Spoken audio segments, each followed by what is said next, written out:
Good morning students. आज के topic में हम बात करेंगे कोलराउस नियम के अनुप्रयोग, जिसमें फर्स्ट है अनंत अनुता पर दुर्बल विद्युत अपघट्य की मोलर चालकता ज्ञात करना। देखिए, अनंत अनुता पर जो दुर्बल विद्युत अपघट्य है उसकी चालकता इतनी कम होती है कि प्रायोगिक रूप से हम ज्ञात नहीं कर सकते हैं। इसके अलावा अनंत अनुता पर जो उसका आयनन है वो भी पूरी तरह से नहीं होता है आयनन, जिसके कारण से भी चालकता ज्ञात करना संभव नहीं है। इसलिए अनंत अनुता पर किसी भी दुर्बल विद्युत अपघट्य की जो मोलर चालकता है वो हम कोलराउस नियम के अनुसार कोलराउस नियम की सहायता से ज्ञात कर सकते हैं। तो कैसे ज्ञात कर सकते हैं, उसके लिए हम एक उदाहरण लेते हैं। और उदाहरण में हमने लिया दुर्बल एसिटिक अम्ल, क्योंकि दुर्बल एसिटिक अम्ल क्या है? एक दुर्बल विद्युत अपघट्य है। एसिटिक एसिड जानते हो, CH3COOH, ये एक दुर्बल विद्युत अपघट्य है।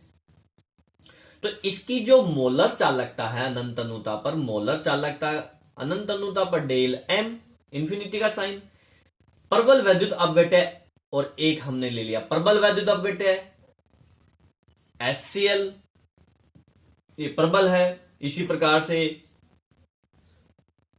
NaCl, ये भी प्रबल विद्युत अपघट्य है। तो इनके अनंत अनुता पर मोलर चालकताओं के मानों के आधार पर हम जो है एसिटिक दुर्बल विद्युत अपघट्य एसिटिक अम्ल की मोलर चालकता ज्ञात कर सकते हैं अनंत अनुता पर। किसकी हेल्प से?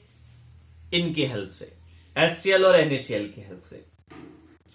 तो कोलराउस नियम के अनुसार, कोलराउस का नियम अपन ने पढ़ा था कि अनंत अनुता पर मोलर चालकता, अनंत अनुता पर धनायन की मोलर चालकता प्लस ऋणायन की मोलर चालकता अनंत अनुता पर, यही कोलराउस का नियम था।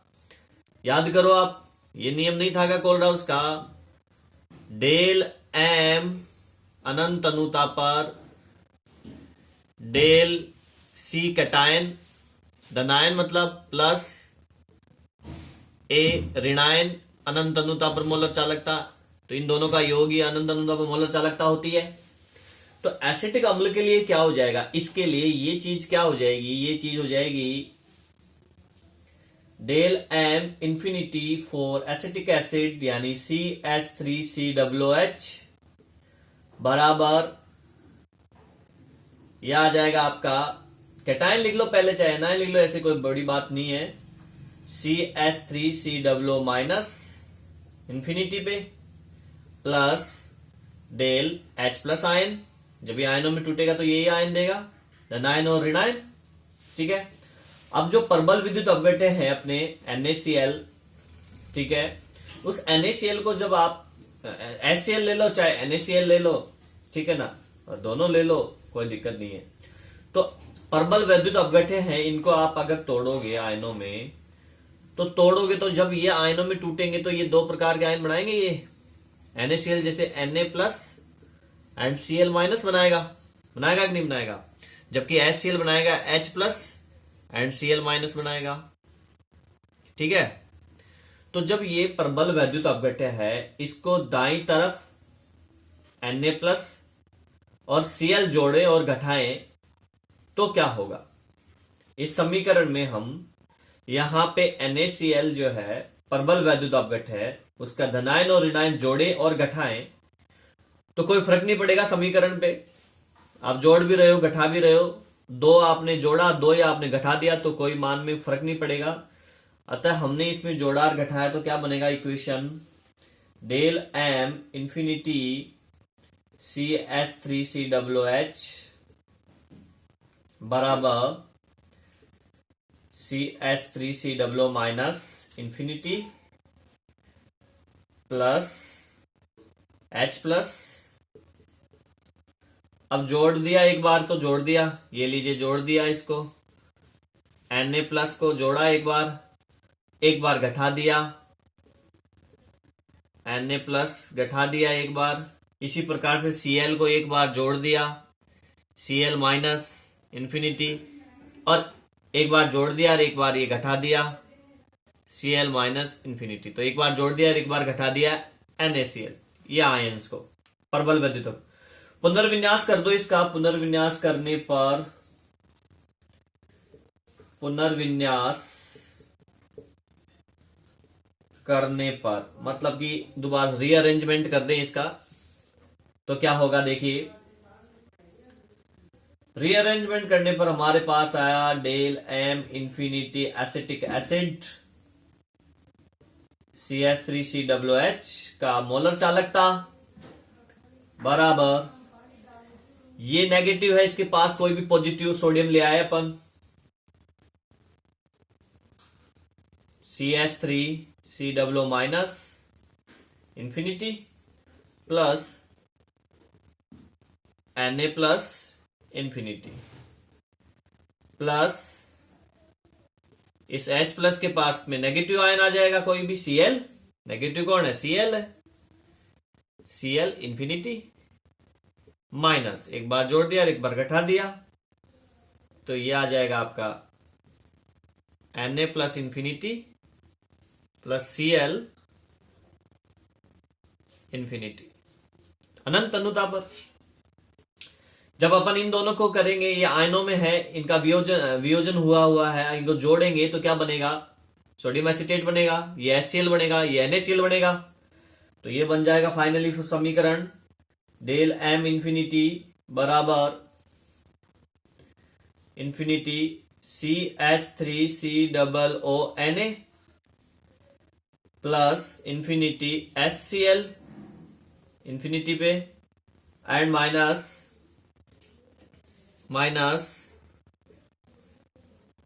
NaCl infinity. क्लियर? तो इस प्रकार से जो है हम इस समीकरण से अब अनंत अनुता पर एसिटिक एसिड की मोलर चालकता ज्ञात कर सकते हैं। अनंत अनुता पर एसिटिक एसिड की मोलर चालकता ज्ञात की जा सकती है समीकरण से। आगे बात समझ रहे हैं? अगर हमारे पास कुछ मान दिए हुए हों और अनंत अनुता पर ज्ञात करना हो तो इस समीकरण में रखकर हम ज्ञात कर सकते हैं। तो ये था अनंत अनुता पर दुर्बल वैद्युत अपघटन की मोलर चालकता ज्ञात करना कोलराउस नियम की सहायता से। कोलराउस नियम की सहायता से हम दूसरा जो इसका अनुप्रयोग है वो है दुर्बल वैद्युत अपघटन के आयनन की मात्रा ज्ञात करना। कोई भी जो दुर्बल वैद्युत अपघटन है उसके आयनन की मात्रा किस प्रकार से ज्ञात करेंगे, तो देखिए इसके लिए हम सिंपल सी चीज है, हम ये फॉर्मूला लगा सकते हैं। आयनन की मात्रा को अल्फा से प्रदर्शित करते हैं। आयनन की मात्रा सूत्र है आयनन की मात्रा बराबर सांद्रता C पर विलयन की मोलर चालकता, विलयन की मोलर चालकता बटे अनंत तन्नुता पर, अनंत तन्नुता पर विलयन की मोलर चालकता। इससे इस सूत्र से हम आयनन की मात्रा निकाल सकते हैं, अर्थात आयनन की मात्रा को अल्फा से प्रदर्शित करते हैं तो अल्फा बराबर डेल एम मोलर चालकता किस पे, सांद्रता पे है, C सांद्रता पे, अपॉन अनंत तन्नुता पर विलयन की मोलर चालकता अर्थात डेल एम अनंत तन्नुता पर। तो फाइनली ये जो सूत्र लगाकर हम दुर्बल वैद्युत अपघटन का कोलराउस नियम के अनुप्रयोग की सहायता से आयनन की मात्रा ज्ञात कर सकते हैं। ये दूसरा उपयोग था उसका, कोलराउस नियम का।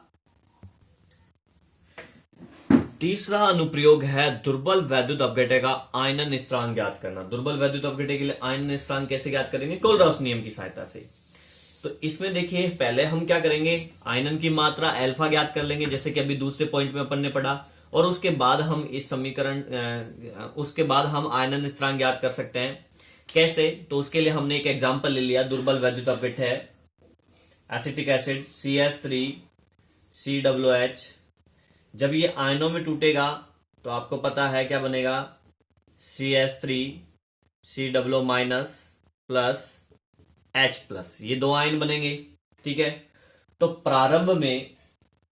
प्रारंभिक जो अवस्था है, प्रारंभिक अवस्था में इनका जो मात्रा है वो अपन ने ले ली प्रारंभ में ये 1 मोल ले लिया, तो अभी उत्पाद बना ही नहीं क्योंकि शुरुआत है, उत्पाद क्रिया चालू नहीं हुई है, आयनन हुआ नहीं, तो ये क्या होगा, 0 होगा, ये भी 0 होगा।